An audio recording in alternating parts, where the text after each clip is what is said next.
जी की टीम दैनंदिन शेतकऱ्यांना भेट देते आणि विविध मार्गदर्शन शिबिर राबवत असते. आता पुढच्या काळासाठी आपण काय की शाश्वत शेतीचा कार्यक्रम आपण राबवतोय. हो.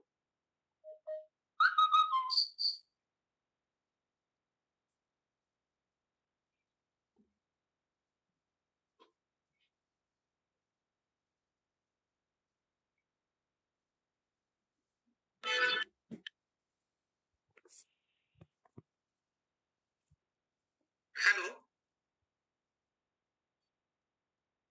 बोला सर. बोला सर.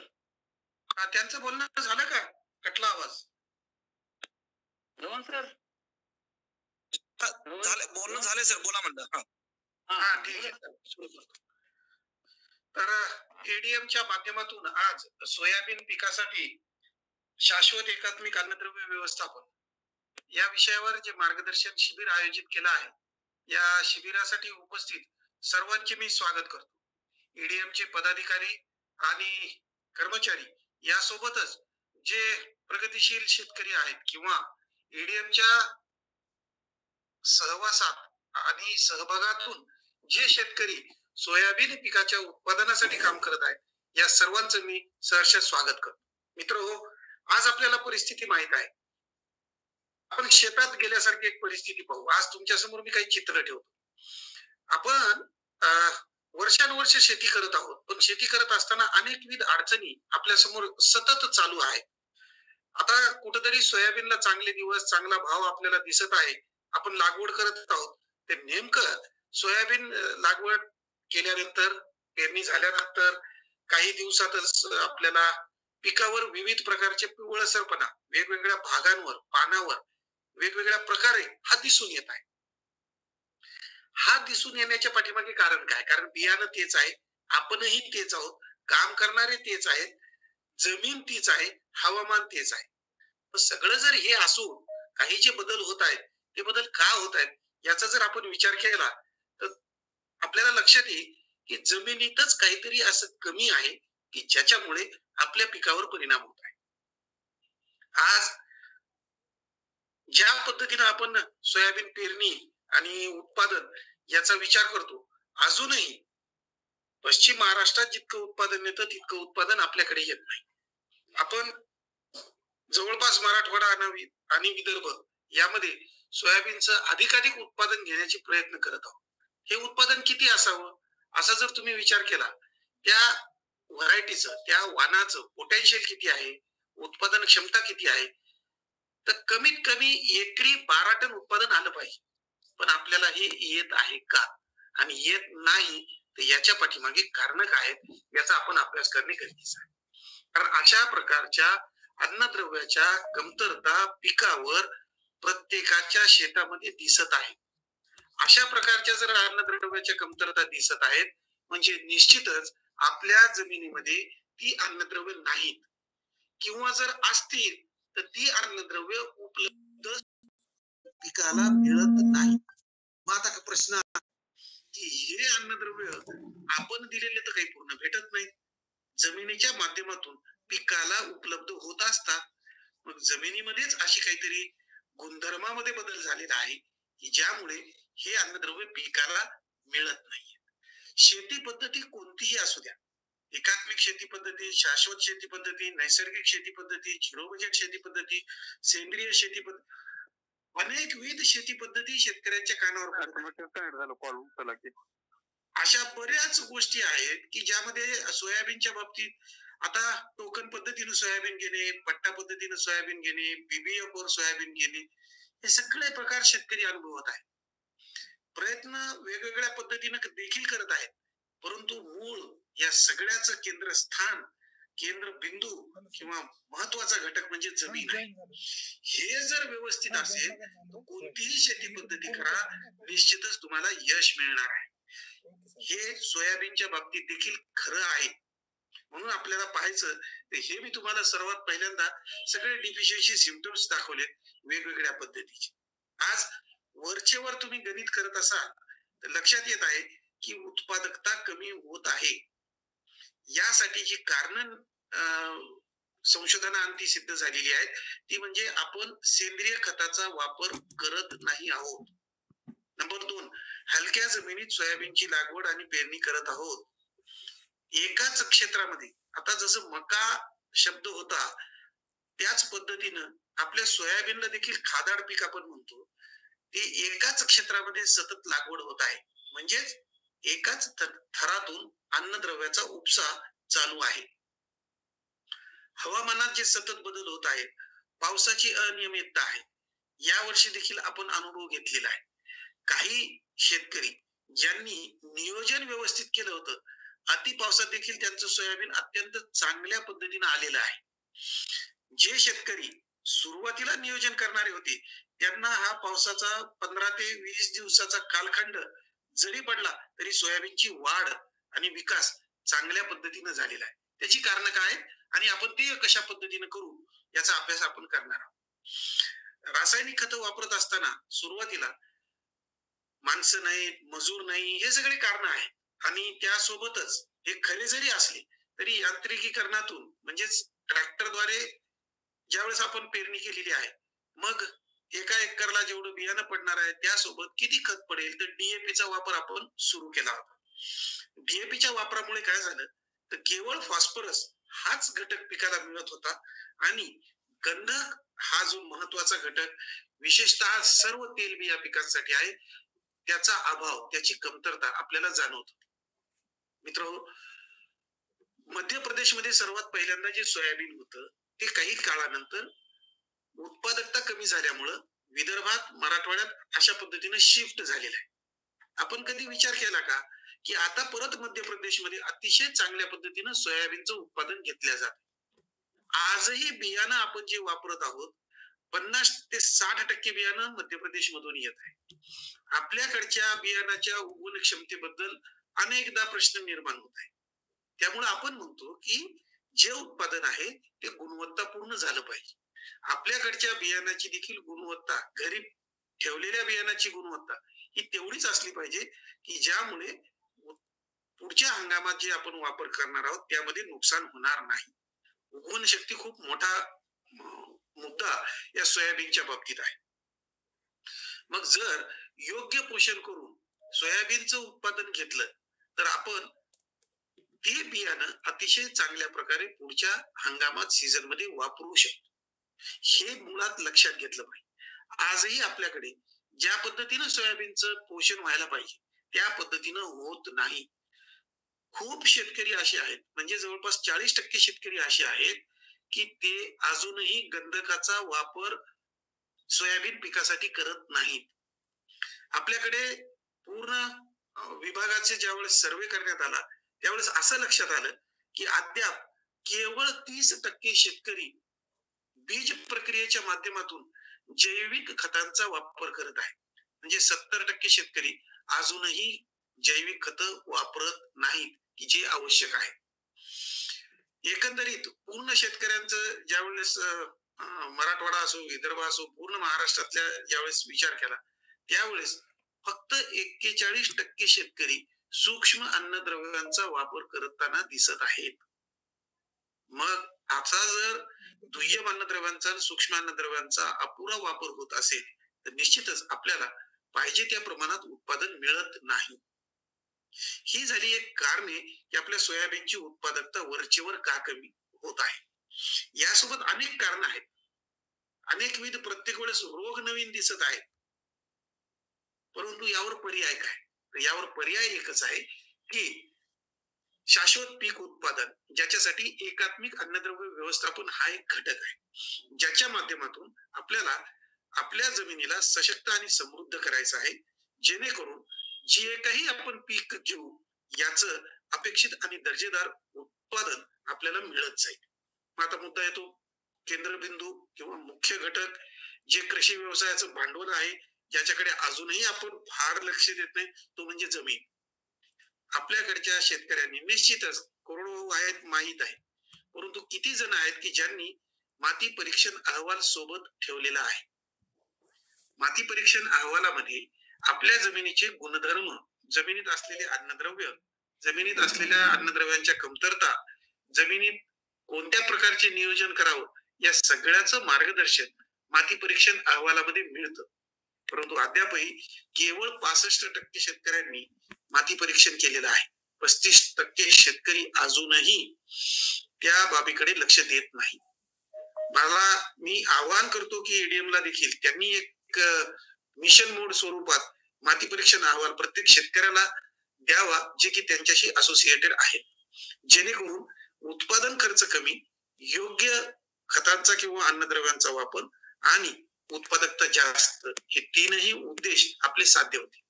हमखास किंवा शाश्वत आजही आपण पाहतो की पेरणी झालेली आहे, परंतु योग्य वाढ झालेली नाही. मग याला कारण काय आहे? मग उत्पादन कमी होणार, भाव वाढणार. भाव वाढला, निश्चितच आपल्याला माहिती आहे की त्यावेळेस आपल्याला अधिकाधिक उत्पादन जर झालं आणि भाव वाढलेला असला तर फायदा जास्त होईल. पण या बाबीकडे लक्ष देण्यासाठी आपल्याला जमिनीकडे लक्ष द्यावं लागेल. कारण जर जमीन हा केंद्रबिंदू आहे, भांडवल आहे, तर हे जर चांगलं तरच बाकीच्या गोष्टी चांगल्या होतील. पिकामध्ये रोग प्रतिकारक क्षमता, कीड प्रतिकारक क्षमता, हवामान बदलास प्रतिकार करण्याची क्षमता, गुणवत्तापूर्ण उत्पादन यासाठी संतुलित पीक पोषण हाच एक पर्याय आहे. आपण सतत टीव्हीवर पाहत आहोत, सोशल मीडियावर, व्हॉट्सअपवर की कोरोना पासून बचत होण्यासाठी किंवा आपल्याला कोरोना होऊ नये म्हणून विटॅमिन सी खा, प्रोटीन्स खा, झिंकच्या गोळ्या घ्या. हे काय आहे? हे आपल्याला अन्नधान्यातून मिळत होतं, परंतु हे मिळत नाही. उदाहरणार्थ झिंक घ्या, 78% जमिनीमध्ये कमी आहे. झिंक एक सूक्ष्म अन्नद्रव्य आहे, सर्वच पिकाला लागतं. ते अन्नधान्यात जर नाही आलं तर आपल्या पोटात जात नाही, आपल्याला कमतरता जाणवते. मग जर रोग बाजूला ठेवायचा तर झिंक वापरा. त्यानंतर विटॅमिन सी पण तुम्ही पाहता. विटॅमिन सी तयार करण्याची प्रक्रिया सूक्ष्म अन्नद्रव्यांच्या माध्यमातून झाडामध्ये आणि झाडाच्या उत्पादनात होत असते. जर हे पण नाही झालं, आपल्यामध्ये कमतरता आहे. प्रोटीन्स किंवा प्रथिने, जितके प्रोटीन्स जास्त, जितके प्रथिने जास्त, तेवढी रोग प्रतिकारक क्षमता चांगली. परंतु झाडामध्ये किंवा झाडाचं जे काही उत्पादन आहे त्याच्यामध्ये प्रथिने तयार करण्याची प्रक्रिया केवळ सूक्ष्म अन्नद्रव्यांच्या माध्यमातूनच होते. मग जर इतकं महत्व संतुलित पीक पोषण किंवा आहाराला आहे तर आपण त्याकडे त्याच पद्धतीनं लक्ष दिल्या गेलं पाहिजे. म्हणजे आहार कोणाचा? जमिनीचा. याच्या माध्यमातून पीक पोषण होणार आहे. मग जमिनीचा आहार म्हणजे काय? तर सेंद्रिय पदार्थ. सेंद्रिय पदार्थ दिल्यानंतर जमिनीचं पोषण होईल. कशा पद्धतीनं? तर जमिनीत असलेले सूक्ष्मजीव हे त्या सेंद्रिय पदार्थावर प्रक्रिया करून विविध जैव रासायनिक अभिक्रिया घडवून आणतात, ज्याच्या माध्यमातून अनेक सेंद्रिय पदार्थ तयार होतात, ज्यामुळे जमिनीतलं 45% खनिज पदार्थ यावर अभिक्रिया होऊन त्यामधून अन्नद्रव्य उपलब्ध स्वरूपात मिळत राहतात.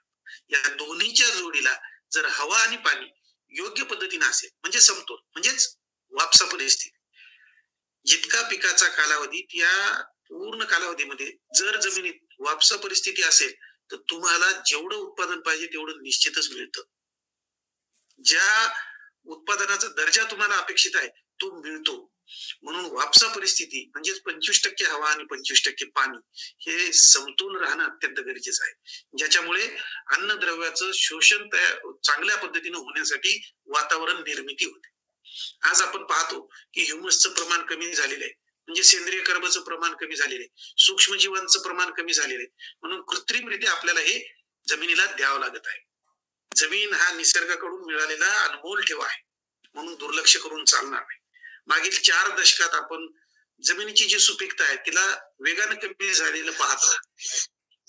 आता जर आपण नाही लक्ष दिलं तर पुढच्या काळामध्ये पिके घेणं आपल्याला अवघड होईल. आपण म्हणतो जमिनी सजीव करा, जिवंत करा. म्हणजे काय? की जमिनीत सूक्ष्मजीवांचं प्रमाण वाढवा. किती असावं? मुठभर मातीमध्ये जगाची जेवढी लोकसंख्या आहे तेवढी जीवाणू आहेत का?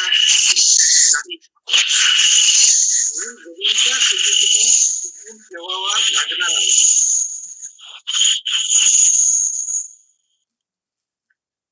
जमिनीचा सजीवपणा जर टिकवून ठेवला तरच सुपीकता आणि उत्पादन क्षमता या दोन्ही गोष्टी आपल्याला मिळतील, अन्यथा हे होणार नाही. कितीही प्रयत्न तुम्ही औषधांच्या बाबतीत केले, कितीही प्रयत्न तुम्ही तणनाशकाच्या बाबतीत केले, कितीही प्रयत्न तुम्ही फवारणीच्या माध्यमातून केले तरीही अपेक्षित उत्पादन मिळणार नाही. कारण संतुलित पीक पोषणाचं एकमेव एक माध्यम म्हणजे जमीन आणि जमिनीचं आरोग्य आहे. धवन सर, कोणाचे तरी माईक चालू आहे. काय म्हणला सर? माईक चालू आहे कोणाचे तरी, आवाज येतोय सारखा.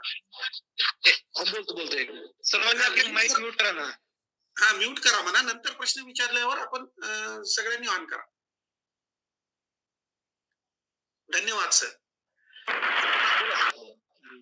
आज ज्या वेळेस आपण जमीन हा शब्द म्हणतो त्यावेळेस आपल्याला जमिनीचा प्रकार देखील माहित पाहिजे. मुळात उथळ आणि हलक्या जमिनी 22%, मध्यम खोल जमिनी आहेत, त्यानंतर खोल काळ्या जमिनी 13% आहेत.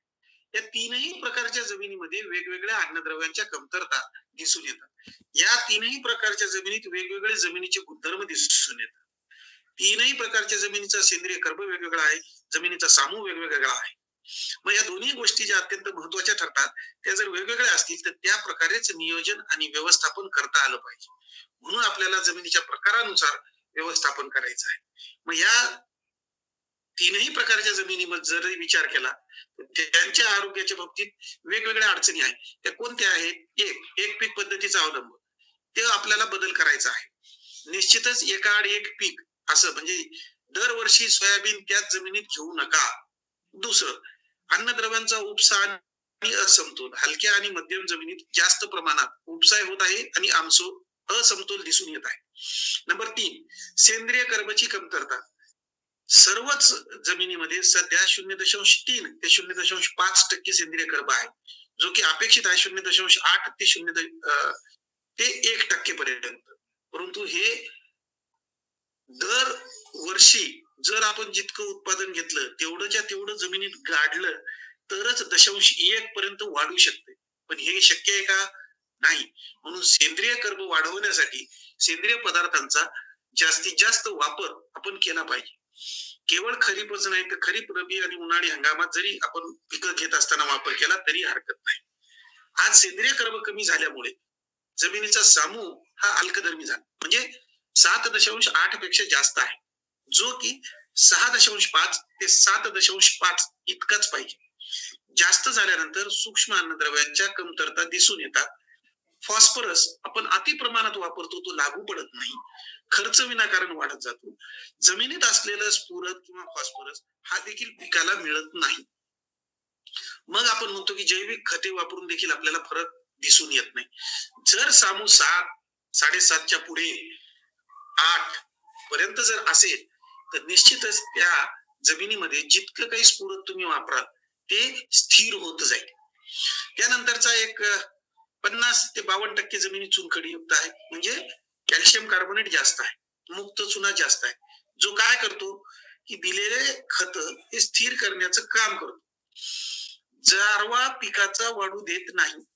जारवा का वाढत नाही तर तुम्ही पहा, चुना जो आहे त्याच्यात पाणी टाकलं तर दाह निर्माण होतो, गरम होतो. तसं तुम्ही जमिनीच्या बाबतीत विचार करा. जमिनीत जर चुनखडी आहे, पाणी टाकलेलं आहे, तिथं जो उष्णता किंवा दाह निर्माण होईल त्याच्यामुळे अत्यंत बारीक तंतुमय मुळ्या, ज्याला जारवा, पांढऱ्या मुळ्या म्हणतो, ह्या राहणार नाही आणि ते पिकाला अन्न आणि पाणी शोषण करण्यासाठी मदत होणार नाही. म्हणून अशा प्रकारच्या जमिनीत देखील सेंद्रिय पदार्थांचा वापर करणे आवश्यक आहे. ज्या ठिकाणी बागायती जमीन आहे त्या ठिकाणी क्षारयुक्त आणि चोपण जमिनीचं प्रमाण आहे, पण विशेषतः कोरडवाहू जमिनीत अशा प्रकारची अडचण नाही. पण अजून एक महत्वाचा मुद्दा, ज्याला जमिनीची धूप म्हणता येईल. कोरडवाहू जमिनी आहेत, आपण धुरे, उशा, बांध फार कमी केलेले आहेत. यांत्रिकीकरण आपलं चालू आहे. दरवर्षी 16 टन माती आपल्या जमिनीतून प्रति हेक्टरी वाहून जात आहे, निघून जात आहे. भरपूर पाऊस पडल्यावर तुम्ही पहा, आता शेतातून पाणी काढून द्यायला बांध किंवा धुरे फोडून दिले, लाल पाणी पूर्ण बाहेर पडले, म्हणजे जमिनीचं फूल वाहून जाण्याची प्रक्रिया आपण स्वतःच त्याला मदत केली. अतिशय बारीक मातीचे कण, जे की डोळ्यालाही दिसत नाही, त्यावर विविध अभिक्रिया होत असतात, म्हणून अन्नद्रव्य असतात, सेंद्रिय पदार्थ असतात, सूक्ष्म जीव असतात, हे सगळे वाहून गेले. मग विचार करा आपलं उत्पादन चांगलं कसं. म्हणून मुळात हे माती, पाणी आणि जमिनीत झालेलं उत्पादन पालापाचोळा हे सगळं जमिनीतच राहिलं पाहिजे, हा आपला उद्देश आहे. शाश्वत उत्पादन होण्यासाठी याला कुठेही खर्च लागत नाही. आज BBF सांगितलं, डेड फोरो सांगितलं, या सगळ्याचा अवलंब करून शेतातील माती शेतात, शेतातील पाणी शेतात आपल्याला करता येतं, पण आपण ते केलेलं नाही. कुठलीही एकही ओळ तुमची वाया जात नाही, पीक वाया जात नाही, काहीही नुकसान होत नाही. उलट हवेशीर राहून जमीन 50% हवा 50% पाणी, जास्त पाणी जरी झालं तर पिकाची वाढ थांबत नाही, कारण ऑक्सिजन प्राणवायू हा सतत मिळत राहतो. हे याच्या पाठीमागचे उद्देश आहे. कारण या समस्येमुळे आपण पाहत आहोत की दर्जेदार आणि अपेक्षित उत्पादन आपल्याला मिळत नाही. ते मिळण्यासाठी जमिनीचं आरोग्य राखणे आणि संतुलित पीक पोषण करणे यास पर्याय नाही. आणि संतुलित पीक पोषणासाठी जमीन हेच केवळ एक माध्यम आहे. हमखास आणि शाश्वत जर उत्पादन पाहिजे, आपल्यातही, जनावरातही आणि सूक्ष्मजीवातही, यासोबतच वनस्पतीतही जर अन्नद्रव्यांचं पोषण चांगलं झालं, पोषण करण्यासाठी जमिनीमध्ये अन्नद्रव्य असणे आवश्यक आहे. नाही तर जे तुम्हाला उदाहरण सांगितलं जस्ताचं, हे तर एक उदाहरण आहे. लोह प्रत्येक अन्नद्रव्याच्या बाबतीत आहे. जस्त आपल्याला कमी पडत आहे, तृणधान्य पिकात कमी असल्यामुळं आपलं सर्वसामान्य सगळ्यांचा आहार गहू, ज्वारी, बाजरी, भात हाच आहे. याला जस्ताची गरज जास्त असते आणि नेमकं आपल्या जमिनीत जस्त नाही. परिणामी आपल्याला जस्त मिळत नाही आणि आपण बाहेरून जस्ताच्या किंवा झिंकच्या गोळ्या खात आहोत. हे इतकं साधं आणि सोपं मागच्या 1.5 वर्षापासून आपण अनुभव घेत आहोत. म्हणून आताच आपल्याला जागरूक होऊन या गोष्टीबद्दल लक्ष द्यायचं आहे. जे काही जमिनीचे भौतिक, कारण जमीन सजीव आहे एकदा निश्चित केलं म्हणजे दिसणं भौतिक, रासायनिक म्हणजे नेमकं काय होतं, जैविक म्हणजे काय काय आहे, हे सगळे जे गुणधर्म आहेत, या सगळ्या गुणधर्मावरच अन्नद्रव्य पुरवठा करण्याची क्षमता, ज्याला आपण सुपीकता म्हणतो, ती ठरविली जाते. जमिनीचं तापमान, जलवाहकता, जलधारण क्षमता हे तर पुढचे मुद्देच आहे. परंतु मुळातच जर आपल्याला जमिनीचं तापमान योग्य राहायचं, जलवाहकता चांगली राहायची, जलधारण क्षमता चांगली राहायची, तर सेंद्रिय कर्ब जमिनीत 1% पर्यंत असणं आवश्यक आहे. मग तुम्हाला खतं वापरायला कोणीही मागे लागणार नाही. संतुलित पीक पोषण होण्यासाठी वेगवेगळ्या खतांचा किंवा माध्यमांचा वापर करा असं सांगणार नाही. म्हणून आपला मुद्दा आहे की जमिनीची सुपीकता टिकून ठेवण्यासाठी जमिनीतील सर्व सूक्ष्म जीवाणू आणि गांडुळांची संख्या व कार्यक्षमता योग्य प्रमाणात राहायला पाहिजे. हा आपला आग्रह आहे. 1 बाय 1 मीटर मध्ये जर एक गांडूळ सापडलं तर तुमची जमीन चांगली, पण तुम्हीच पहा सापडत आहे का नाही. यासाठी आपल्याला आपण गांडूळ खत, आपण शाळेत देखील शिकलेलो आहोत की गांडूळ हा शेतकऱ्याचा मित्र आहे. सूक्ष्म जीवाणू आपण कल्चर सारखं म्हणजे जीवाणू कल्चर म्हणून प्रत्येक बीज प्रक्रियेसाठी वापरत आहोत. मुळात हे जीवाणू जमिनीतच होते, परंतु त्यांना राहण्यासाठी चांगलं वातावरण राहिलं नाही, म्हणून त्यांची संख्या कमी झालेली आहे. मित्र, यासाठी आपल्याला जमिनीला सजीव करणे आणि सुपीक ठेवणे आवश्यक आहे.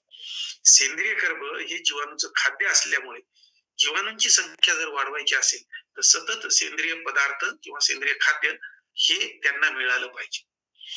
पिकांची मुळं देखील, तुम्ही विचार करा, जारवा काही निघत नाही पीक काढल्यानंतर, तो जारवा सेंद्रिय कर्ब, सेंद्रिय पदार्थ म्हणून काम करतो.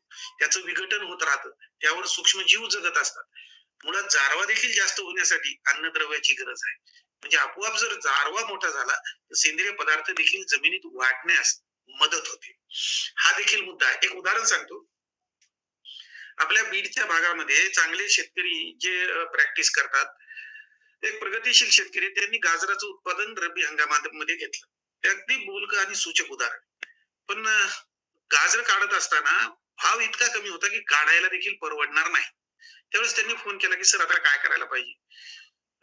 गाजर खूप छान आलेली आहेत, परंतु काढून आणि ती विकून घरचे पैसे जातील अशी परिस्थिती आहे. म्हणलं एक काम करा, तुमचा विश्वास आहे जमिनीवर आणि माझ्यावर, तर ते गाजर जमिनीतच राहू द्या, नंतर आपण रोटर मारू आणि पुढच्या हंगामात मित्र तुम्हाला सांगतो, 1ही ग्राम रासायनिक खताचा वापर न करता अतिशय चांगल्या पद्धतीनं तूर, मूग, उडीद, सोयाबीन, कापूस या पिकाचं उत्पादन पूर्ण क्षमतेनं घेतलं. म्हणजे विचार करा, समजा गाजर आहेत, एका एकर मध्ये 10 टन त्यांना होणार होते. ते 10 टनच्या 10 टन सेंद्रिय खत जमिनीमध्ये मिसळल्या गेलं. आणि ते कुठं, रायझोस्पियर, मुळांच्या सानिध्यात, जिथं हवा, पाणी, अन्नपदार्थ अन्न घटक, सूक्ष्मजीव या सगळ्यांचा वास होता. म्हणजे काय की ते जे गाजर होते ते सेंद्रिय पदार्थ म्हणून कामात आले. एक उदाहरण तुमच्यासाठी की सेंद्रिय पदार्थामुळे काय होऊ शकतं.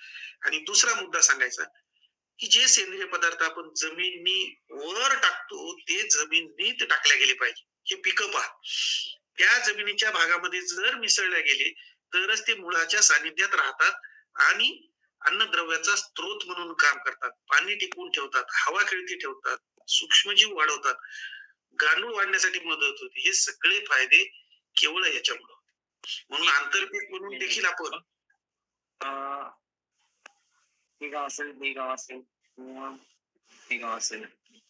या सेंद्रिय पदार्थाचा वापर केला गेला पाहिजे. आता मुळातच आपल्याकडे तापमान 40°C पेक्षा जास्त काळ म्हणजे महिनाभर किंवा 20 ते 22 दिवस पर्यंत असतं, एप्रिल आणि मे महिना दरम्यान. त्या काळामध्ये जमिनीत असलेले सेंद्रिय पदार्थ याचं विघटन होतं, म्हणून त्याची कार्यक्षमता कमी. म्हणून दर 3 वर्षाला एकदा तरी शेळ्या मेंढ्या बसवणे, एकदा तरी हिरवळीचं खत घेणे, एकदा तरी गावरान खत टाकणे हे जुन्या काळात होतं, पण ते आता बंद झालेलं आहे. निश्चितच आपल्याकडे जनावरं राहिलेली नाही, पशुधन आहे शब्द त्याला, पण ते आपल्याकडे ठेवलंच नाही आपण. म्हणून नेहमी सांगतो की कृषी सोबत पशुधन संगोपन केलंच पाहिजे, तर अनेकविध फायदे आपल्याला दिसून येतात, नुकसान अजिबात होत नाही.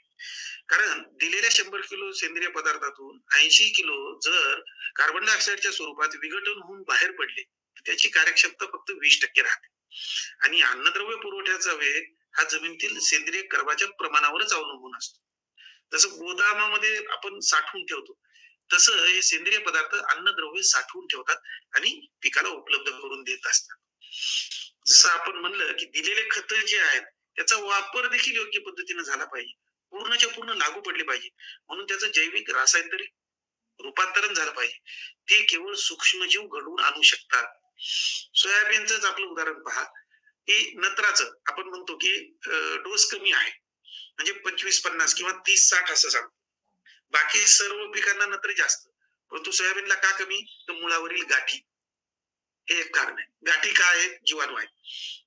ते जीवाणू काय करतात, हवेत जे 78% नत्र आहे त्या नत्राचं रूपांतरण नायट्रेट मध्ये करून पिकाला उपलब्ध करून देत राहतात. त्याच्या बदल्यामध्ये राहण्यासाठी जागा म्हणून मुळांचे पिकांची मुळं वापरल्या जातात. हे आपल्याला उदाहरण आपलं माहित आहे. म्हणजे जेवढं काही अन्नद्रव्य आहेत या सगळ्यांवर जोपर्यंत जैविक रासायनिक अभिक्रिया होणार नाही तोपर्यंत ते उपलब्ध होणार नाही. म्हणून सूक्ष्मजीव महत्वाचे ठरतात. विविध जीवाणू आहेत यांचा वापर आपल्या जमिनीत आपण केला पाहिजे. आणि तो सोपा आहे, तो काही खर्चिक नाही. फक्त करण्याची प्रक्रिया बीज प्रक्रियेच्या माध्यमातून, म्हणजे पेरणी करतानाच किंवा लागवड करतानाच एक जर अर्धा तास तुम्ही जास्त दिला आणि ते केलं तर निश्चितच चांगला परिणाम आपल्याला दिसून येतो. आज पाहायला गेलं तर जमिनीचा सामूवर अन्नद्रव्य पुरवठ्याचा वेग आणि प्रमाण निश्चित केलं जातं. हा देखील महत्वाचा आहे. 6.5 ते 7.5 इतका असला पाहिजे. नसल्यास काय होईल, कमी असला नत्र, स्फुरद, पालाश, गंधक कमी मिळेल. जास्त असला तर फेरस, मॅंगनीज, जस्त, बोरॉन, कॉपर ही कमी मिळेल. म्हणजे पहा, प्रमाण हे योग्यच असलं पाहिजे. याचं एक चांगलं उदाहरण आहे. जास्त झालं तर काय होतं, कमी झालं तर काय होतं. म्हणून आग्रह धरतो आपण की जमिनीचा सामू जरी कळाला तरी आपण शेतीमध्ये यशस्वी होऊ शकतो. आज पाहायला गेलं तर जमिनीमध्ये अन्नद्रव्याच्या कमतरता सतत वाढत आहे. आज या वाढत असलेल्या कमतरता एक नाही तर दर 10 वर्षाला एक असा अंदाज केला तर 60 ते 70 वर्षामध्ये 6 ते 8 अन्नद्रव्याच्या कमतरता आपण पाहतो. 39% शेतकऱ्याकडे 6 ते 8 अन्नद्रव्याच्या कमतरता आहे. कोणत्या, एकत्रितरित्या. बाकी वेगवेगळं गणित वेगळं आहे. नत्र, स्फुरद, गंधक, जस्त, लोह, बोरॉन हे 7 अन्नद्रव्य 39% शेतकऱ्याकडे कमी आहे. आता विचार करा, आपल्याला उत्पादन तितकं मिळेल का? कितीही प्रयत्न केले आपण तरी ते मिळत नाहीये. म्हणून हे अन्नद्रव्य व्यवस्थापन करणे आवश्यक आहे, ज्यामध्ये सगळ्या 17च्या 17 आवश्यक अन्नद्रव्यांचा सहभाग असला पाहिजे. आपण काय, जमिनीतील अन्नद्रव्यांचं संवर्धन आणि पुनर्भरण होईल असे उपाय अंमलात आणण्याची गरज आहे, ज्यासाठी जमिनीचं पोषण सेंद्रिय खतांच्या किंवा भूसुधारकांच्या माध्यमातून करणे गरजेचं आहे. कारण एक जरी अन्नद्रव्य ज्या प्रमाणात कमी आहे त्या प्रमाणात उत्पादकता कमी होते, हे आपल्याला सिद्ध झालेलं आहे. मध्य प्रदेश मधलं सोयाबीन, लातूर भाग तुम्ही पहा, तुमच्याकडे सूर्यफूल किती होतं आणि सूर्यफूल का कमी झाले? सूर्यफूल देखील तेलबिया पीक आहे. गंधकाचा वापर 2002 पासून सुरू झालेला आहे. 2009 पासून त्याला जागरूकता झाली. आता 2012 पासून बऱ्यापैकी म्हणजे 50% शेतकरी गंधकाचा वापर तेलबिया पिकांसाठी, कडधान्य पिकासाठी करत आहे. बाजारात ज्या बॅग कॉम्प्लेक्स खताच्या मिळतात, उदाहरणार्थ 20-20-013, 24-24-08, हे चौथं जे घटक आहे तो आहे गंधक. त्याला प्रमुख अन्नद्रव्य म्हणून मान्यता मिळाली. ते जर 10% कमी असेल तर बाकी सगळे 16 वापरून देखील तुमचं 10% उत्पादन कमी होणार आहे. त्याचं उदाहरण मी तुमच्या समोर ठेवलेलं आहे. एखादं अन्नद्रव्य ज्या प्रमाणात कमी आहे त्या प्रमाणात उत्पादनात निश्चितच घट होते. कोणतंही पीक असो आणि कोणतंही हवामान असो, कोणतीही जमीन असो. म्हणून संतुलित पीक पोषणाला तेवढंच महत्व आहे. जसं आपण आपल्यासाठी बॅलन्स्ड डाएट, आपल्याला पूर्ण आहार जो म्हणतो आपण, जसं आपल्याला पाहिजे तसं पिकाला पाहिजे आणि तो केवळ जमिनीच्या माध्यमातूनच मिळू शकतो.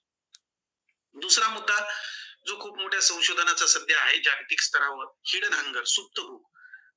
जमिनीत नाही म्हणून पिकाला मिळत नाही, पण पीक काही दाखवत नाही, पण नुकसान तर होऊन जातं. म्हणजे फुलं येत नाही, फुलं आले तर गळून पडतात, जास्त आले तर तेवढे राहत नाही, जेवढे आले ते नीट भरत नाही, भरले तरी त्याचा आकार व्यवस्थित होत नाही, आकार व्यवस्थित झाला तरीही त्याला कीड आणि रोग किंवा इतर कुठल्या तरी अपाय होतो. म्हणजे 100% चांगलं उत्पादन होत नाही. याला आपण हिडन हंगर म्हणतो. हिडन हंगर दूर करण्यासाठी जमिनीला सशक्त समृद्ध करणे आवश्यक आहे. आपण पिकाला वेगवेगळ्या वेळी वेगवेगळे अन्नद्रव्य लागत असतात, ते सगळे फवारणीच्या माध्यमातून किंवा इतर कुठल्याही प्रकारातून देऊ शकत नाही, ते जमिनीतच असले पाहिजे. म्हणून जमिनीला आपण देणं आवश्यक आहे. आणि हा भाग जो आहे तो हा पूर्ण शेतीची उत्पादकता निश्चित करण्यासाठी महत्वाचा ठरत आहे. आपल्या जमिनीत कमी आहे, जमिनी सांगत नाही, पीक सांगत नाही, पण उत्पादनात कमतरता येते, त्याला हिडन हंगर आपण म्हणतो. जो जमिनीचा जर पोषण केलं, सेंद्रिय खतांचा वापर केला, भूसुधारकांचा वापर केला तर प्रश्न सुटू शकतो. कारण उगवण्यापासून पीक काढणीपर्यंत काही वाढ असो, रिप्रोडक्शन असो, फुलं येणं असो, फुलं बसणं असो, या प्रत्येक वेळेस वेगवेगळी अन्नद्रव्ये लागतात आणि ती पीक स्वतः जमिनीतून घेऊ शकतं. फक्त जमिनीत उपलब्ध करून देण्याची व्यवस्था आपण केली पाहिजे. वेगवेगळे अन्नद्रव्य वेगवेगळ्या प्रमाणात वेगवेगळ्या वाढीच्या संवेदनशील अवस्थेमध्ये लागत असतात आणि ती मिळाली तरच यशस्वी उत्पादन घेऊ शकतो. जी काही तुम्ही रासायनिक खतं वापरता ती त्यांची कार्यक्षमता खूप कमी आहे.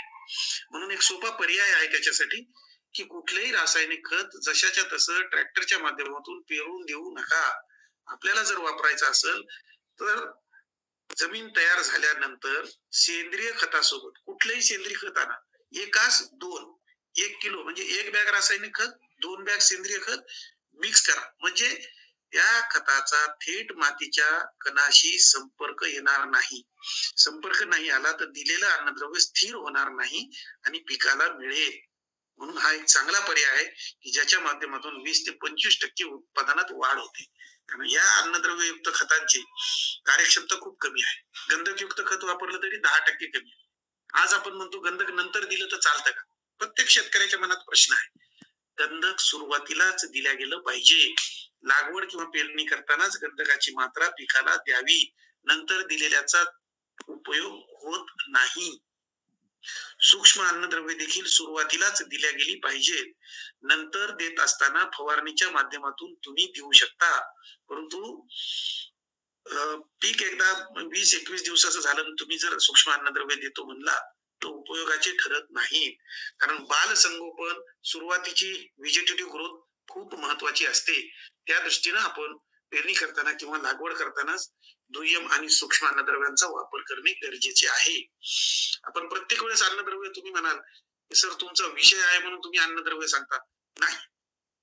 आज या अन्नद्रव्याच्या माध्यमातून तुम्ही पहा, औषध आणता तुम्ही, क्लोरोपायरिफॉस किंवा इतर कुठलीही औषधं वाचा, त्याच्यामध्ये फॉस्फरस, क्लोरोपायरिफॉस मध्ये फॉस्फरस आहे.